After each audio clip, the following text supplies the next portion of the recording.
Ever green సాంప్రదాయం latest designs క్వాలిటీలో compromise అయ్యే ఛాన్సే లేదు.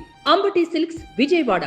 ఐపీఎల్ 19వ సీజన్లో defending champion royal Challengers Bengaluru తన విశ్వరూపాన్ని చూపించింది.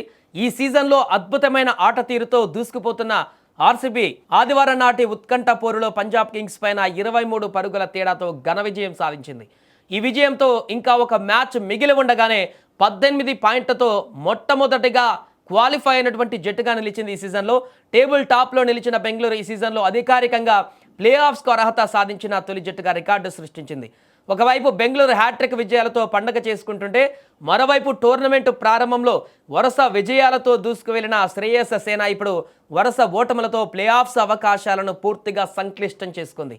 ఆదివారం జరిగిన ఈ కీలక మ్యాచ్లో టాస్ ఓడిపోయి మొదట బ్యాటింగ్కి దిగిన బెంగళూరు జట్టుకు పిచ్ ఎంతగానో అనుకూలించింది. ఆర్సీబీ బ్యాటర్లు పంజాబ్ బౌలర్లపైన విరుచుకుపడుతూ నిర్ణీత 20 ఓవర్లలో 4 వికెట్ల నష్టానికి 222 పరుగుల భారీ స్కోర్ను చేశారు. అనంతరం 223 పరుగుల భారీ లక్ష్యంతో బరిలోకి దిగిన పంజాబ్ కింగ్స్ జట్టును ప్రారంభంలోనే గట్టి షాక్ తగిలింది.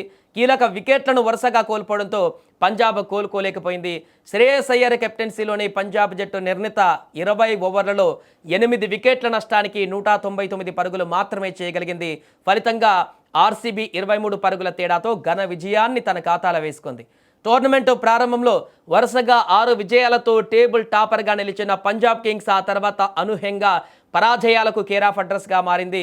వరుసగా 6 మ్యాచ్ల్లో ఓడిపోవడంతో ఆ జట్టు ప్లే ఆఫ్స్ సమీకరణాలు ఇప్పుడు పూర్తిగా మారిపోయాయి, ఇతరుల చేతుల్లోకి వెళ్ళిపోయాయి.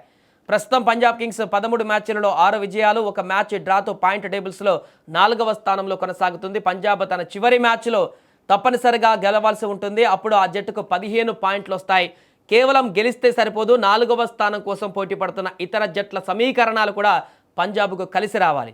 చెన్నై సూపర్ కింగ్స్ తమ మిగిలిన మ్యాచ్లో కనీసం 1 మ్యాచ్లో ఓడిపోవాల్సి ఉంటుంది. అలాగే రాజస్థాన్ రాయల్స్ కూడా తన మిగిలిన 3 మ్యాచ్ల్లో ఒక దానిలో ఓటమి పాలు కావాలి. మరోవైపు సన్ రైజర్స్ హైదరాబాద్ జట్టు తన చివరి 2 మ్యాచ్ల్లోనూ ఓడిపోవాల్సి ఉంటుంది. వీటితో పాటు ఢిల్లీ క్యాపిటల్స్ జట్టు రాజస్థాన్ రాయల్స్ను ఓడించి ఆ తర్వాత కోల్కతా నైట్ రైడర్స్ చేతిలో ఓడిపోవాల్సి ఉంటుంది. ఈ క్లిష్టమైన సమీకరణాలతో పంజాబ్ కింగ్స్ తన నెట్ రన్ రేట్ను కోల్కతా నైట్ రైడర్స్ కంటే మెరుగ్గా ఉంచుకుంటేనే ప్లే ఆఫ్స్ బెర్త్ ఖరారవుతుంది. లేదంటే శ్రేయస్ సేన టోర్నీ నుంచి తప్పుకోవాల్సిన పరిస్థితి వస్తుంది. ఆల్మోస్ట్గా సంక్లిష్టంగా మారినటువంటి ప్లే ఆఫ్ రేస్ నుంచి ఇప్పుడు పంజాబ్ అత్యంత కీలకమైనటువంటి పరిస్థితిలో ఉన్నట్టుగా చెప్పవచ్చు. వచ్చినటువంటి అవకాశాన్ని కోల్పోవడంతో నిన్న ఇప్పుడు ప్లే ఆఫ్స్కి వెళ్ళడం కష్టంగానే మారిన సిచ్యువేషన్ ఉంది. ఇక మరొక వైపు డిపెండింగ్ ఛాంపియన్గా ఉన్నటువంటి ఆర్సీబీ మాత్రం తన వరుస ఫామ్ని కొనసాగిస్తుంది.